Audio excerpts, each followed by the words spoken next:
खुद एक स्टूडेंट के रूप में होती तो मेरे दिमाग में क्या क्या क्वेश्चंस आते, सबसे पहले उन्हीं क्वेश्चंस को सॉल्व करेंगे।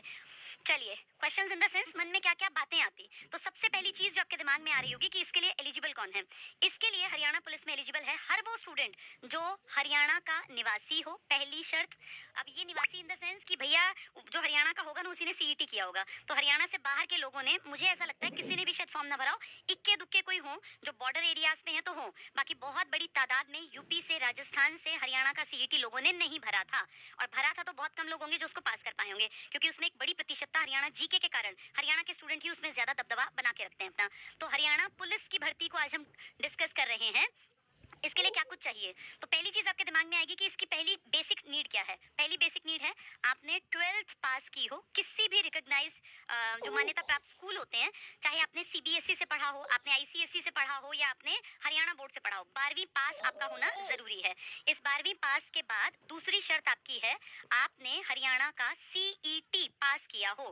तो बहुत सारे लोग जो आउटसाइडर्स हैं वो इस सेकंड कंडीशन के ऊपर खरे नहीं उतरेंगे, और इसका फायदा मिलेगा 100% हरियाणा के स्टूडेंट्स को जिन लोगों ने सीईटी पास कर रखा है। इसलिए कहते हैं सीईटी को बहुत हल्के में नहीं लेना था। बहुत सारे बच्चे ना सीईटी को हल्के में ले गए। अब जिसने सीईटी पास नहीं किया वो इस फॉर्म को भी फिल नहीं कर पाएगा जो 20 तारीख से निकल जाएंगे। तो जब भी कभी सीईटी का एग्जाम हो, ये सोच के एग्जाम नहीं देना चाहिए कि इसकी कोई इंपॉर्टेंस नहीं है, कोई वैल्यू नहीं है। अब हरियाणा सरकार ने आज तक सिर्फ एक बार सीईटी लिया है, और उस सीईटी के बेसिस पे जितनी नौकरियां पीछे निकली हैं वो सारी उसी के बेसिस पर हैं। तो जिसने गलती से वो एग्जाम नहीं दिया या फॉर्म फिल नहीं किया या बहुत लाइटली उसको ले लिया, अब आप देखिए ये सारे फॉर्म वो भर ही नहीं पाएगा या भर ही नहीं पाएगी। तो इसलिए किसी भी चीज को बहुत हल्के में नहीं लेना। सीईटी इंपॉर्टेंट है, अच्छा स्कोर करना भी इंपॉर्टेंट है, क्योंकि सीईटी में भी सबका नंबर नहीं आएगा, जो ऊपर होंगे ना टॉप में उनका नंबर आएगा। तो हरियाणा वाले यहाँ फायदे में रह गए कि सीईटी ना तो राजस्थान के बहुत सारे बच्चों ने भरा हुआ था और ना ही यूपी के और ना ही दिल्ली के। तो पहली प्रायोरिटी पर हरियाणा के बच्चे लगे। इसके बाद 12th पास होना, सीईटी पास होना, ये दोनों जरूरी है।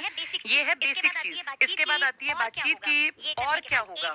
ये करने के बाद एज लिमिट, तो एज लिमिट इसमें रखी गई है वैसे 18 से 25, पर क्योंकि हरियाणा के सीएम ने स्पेसिफिक ये बात कही थी कि हम 3 साल की छूट देंगे कोरोना काल को ध्यान में रखते हुए, तो इस हिसाब से उम्र हो गई 18 से। ये देखो कितने सारे स्टूडेंट्स को मौका मिल गया। अगर देखें 18 से 28, पर एक प्रॉब्लम पता है क्या है, 18 साल के बहुत सारे बच्चे सीईटी पास नहीं होंगे, क्योंकि जो 18 साल के हैं जब सीईटी हुआ वो 17 साल के थे। सीईटी को हुए भी तो काफी लंबा समय बीत गया ना, तो सीईटी पास करना भी तो कंडीशन है।